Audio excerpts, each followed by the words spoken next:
to speak at your induction, your inauguration. And you've asked me to come speak again as you close your year. So this is a real honor for me to be back here. I guess I did okay the first time. Let's see if we do okay this time. And you know, I have to say that this district has really become like a sister district to me, to be really personal right now. You all feel like family. I've gotten to know some people here this weekend in a way that just brings me even closer to you. So my district needs to be careful because I'm not moved to West Virginia. Yeah!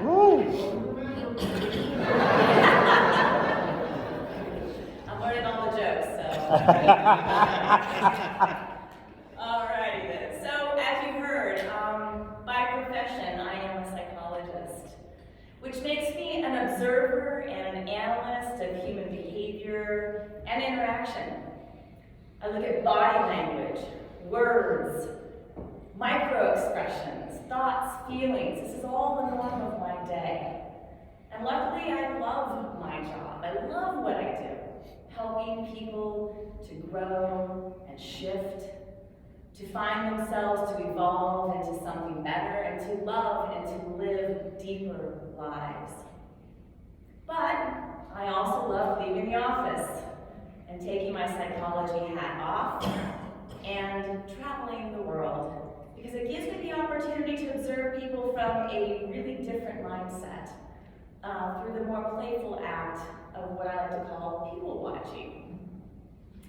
At airports, once I'm through the procedural interrogations and the pat-downs from the TSA officers, I like to settle in at either the gate area or, if time permits, a restaurant while I wait for my flight. And I'll often position myself so that I can see a number of the areas and passerbyers. And I begin to wonder about all the people around me. Who are these travelers? Where do they come from? Where are they going? And what are their stories?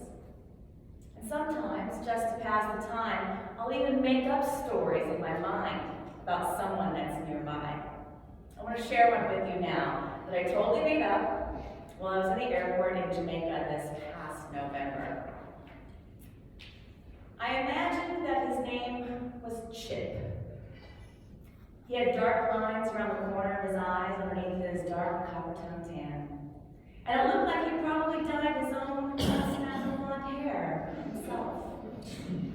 Perhaps it was to hide the fact that he was now starting to gray. As a younger man, Chip spent countless hours surfing the California waves. He thought for sure that someday he'd go pro and win the Cowabunga Championship, if there were such a thing. But he never quite made it. Chip's flying out of Jamaica today after meeting with organic tobacco growers. As he will soon be marketing his own cigar, which he will call the Cali Stogie. And based on the pep in his step and the smile on his face, I'll bet it was a good meeting and that he's going to be a great success in the cigar industry and maybe even go pro. I absolutely thrive on traveling, and in addition to making up stories about my fellow travelers, I also love to experience the world through food as a culinary traveler. Do we have any of those in the room? Yes, we all love that, don't we? So I was in Dallas this past month for a health coaching conference. And while I was there, I was reminded that much like people of various cultures, food experiences are also incredibly rich with diversity. From the popovers and consomme that I consumed at the 6th floor Neiman Marcus Bistro, which were both served to me with perfect Emily Post etiquette, to the barbecued bison burger and pint of amber ale that was pulled from a deer antler tap that were brought to me by the bartender with a neck tattoo that said, "You're gonna miss me." I just loved it all. On my first day there in Dallas, and within that first hour, I encountered both of those food experiences. And while the two restaurants were separated by less than 1,000 feet of sidewalk, they couldn't have been any further apart. But what was similar to both locations, and like most eating establishments that I visit, was the lack of real connection between people. Couples and friends were dining. They had their heads down, their shoulders hunched, their faces expressionless and flat. No eye contact was being made, and there was certainly little to no conversation. Why? Because they were doing what is known as phubbing. Phubbing is the practice of ignoring your table mates, your companions, in order to pay attention to your cell phone. That's what phubbing is. And unlike me, engaged in people watching and making up stories about those that I observed, I can be fairly sure that no one was looking at me wondering what my story was. And certainly no one that afternoon engaged or asked me. On rare occasions, someone will take the risk and engage their fellow traveler or random barstool mate. And when that happens, lo and behold, a rich conversation of ahas and I'll be damns emerges. And maybe even new friendships are made. At this Dallas conference, which was hosting more than 1,300 health coaches, most attendees were huddled together in their respective coach teams. They stuck together like glue, oblivious to the others around them. And further, the event was set up to solely engage us in plenary sessions and focused on how to better our independent coach skills. There were no breakout sessions, no houses of friendship, and no hospitality suites. My husband texted me at the end of the first day and he asked, "Have you found a second tribe?" With Rotary, of course, being my first. And while I was feeling that I had gained some useful information, I had yet to really connect with any of the other attendees. So I replied, "No, these are not my people." And that is when I realized that there is nothing, and I mean nothing, quite like Rotary. While the keynote speaker continually asked the audience for third-party validation, and which they got with Tony Robinson-like cheers from the crowd, for me, it simply did not create that jacuzzi experience that I get from Rotary. Why? Because unlike Rotarians at Rotary conferences, these people were focused on themselves. These people in this conference had no sense of fellowship. And secondly, outside of our common goal to get people healthy, there was no shared focus on the greater goal of serving others. They were not driven by the unlimited possibilities of the power of giving to others or putting service above self. They were not united together to see a world where people take action to create lasting change across the globe, in our communities, and in ourselves. And thus, I simply felt a little lost, and frankly, quite empty.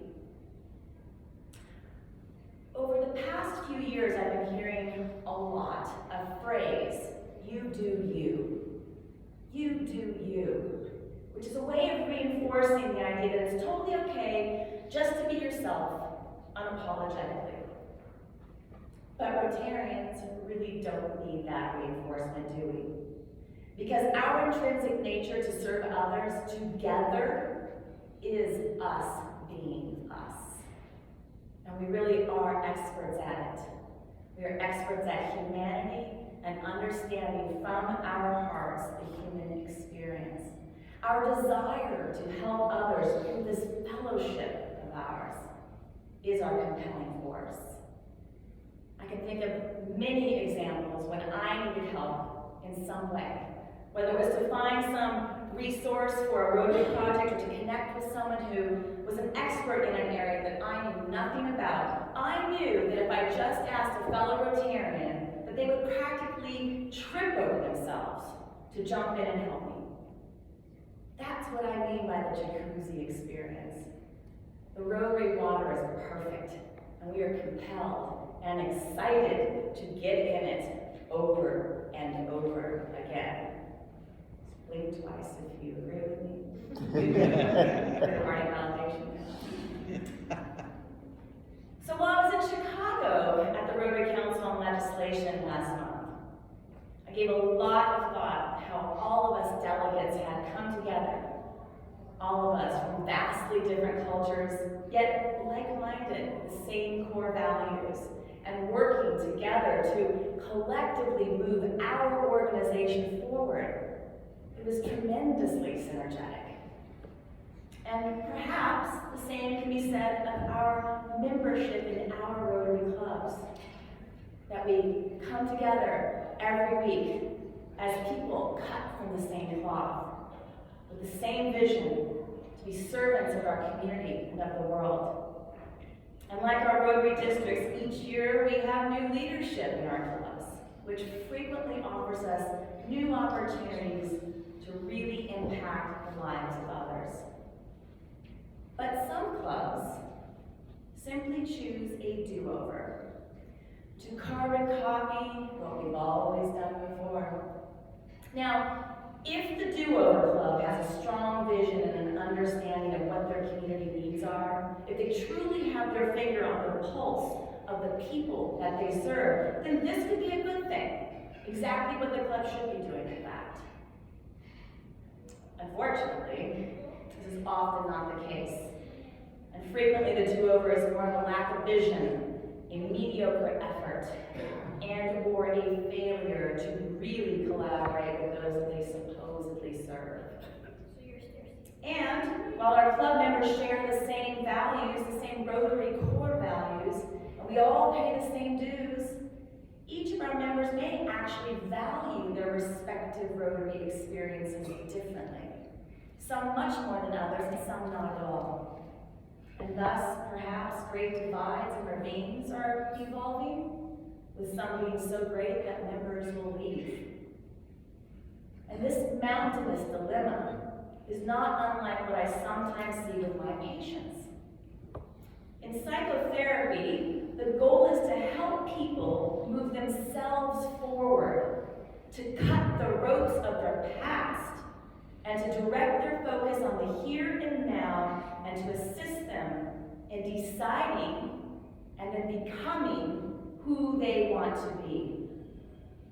Unfortunately, patients will sometimes settle for less than what they're actually capable of. Because, well, the work, let's face it, it's difficult. So they go to the ocean with a thimble instead of a bucket.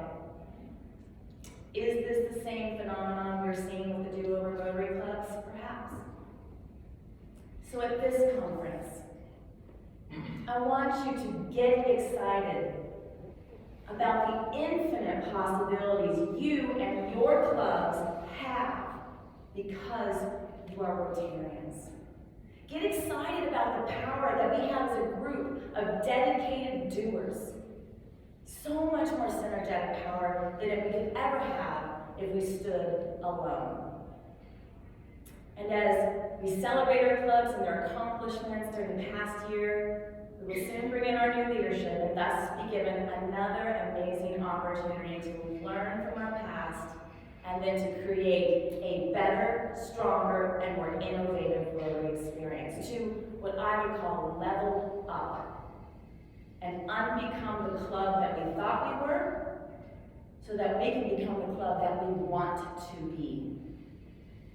And to do that, let me tell you, you've got to stand in the future, yet act in the now, as if you're already doing it. And I know, a new level can be the new devil. But I'd say to you, do not be afraid of this devil, because there really isn't any failure. There's just feedback. So as you move forward and embark on this new year, ask yourselves, what do you want from your club? What do you want from your Rotary experience? Because isn't it really each Rotary member's responsibility to go into this next year with the proverbial bucket? I think so. And when I come into a room like this filled with Rotarians, for me, it's like visiting the world's greatest buffet of all my favorite foods. Yes, someone here probably is my beloved broccolini. You, my dear Christina, are probably a French fry. Delicacy after delicacy, all of us are mingled together in fellowship and doing good in the world. And collectively, we, as Rotary, are delicious. I want to leave you with one more airport story of a stranger sitting close to me at gate number 26 and waiting to depart on a flight to West Virginia. He was a sharp-dressed man with a pleasant face and crisp white hair, neatly cut clothes and well cared for. At his feet was a small carry-on suitcase, and sticking out of the front pocket was a book titled Lincoln's Boyhood. I could see that he was watching Netflix for what appeared to be an episode of Yellowstone when his phone rang. He answered, "This is Coop!" We were seated close enough that I could hear his end of the conversation without really trying. He mentioned the farm, and I immediately wondered, with a name like Coop, might he be raising chickens? For fun, I decided to Google the word coop. I looked at several search engines, one of which told me the following. While coop is typically where chickens get their shelter, with a hyphen, coop becomes co-op, which is short for cooperative organization. And well, that could be confusing to chickens because they don't know if they'll be in meetings all day or simply laying eggs. Interesting, I thought. Then I heard Coop mention his cows, so I quickly dismissed my chicken theory. He chatted for a bit more, but then ended his conversation with, "Great, I'll see you at Rotary." And that's when I knew that Coop and I were from the same flock and the same brood, that he and I were cut from the same cloth. After Coop ended his call, I moved over to the unoccupied seat next to him and I introduced myself as a fellow Rotarian. Within minutes, we were laughing and realizing that we knew some of the same people. And the ahas and the I'll be damns were abounding. Coop was one cool dude, and someone I will call friend for life. My family of Rotary and my true Rotary friends, you and this organization we call Rotary are and will always be my one and only tribe. And quite frankly, I wouldn't have it any other way. Thank you so much for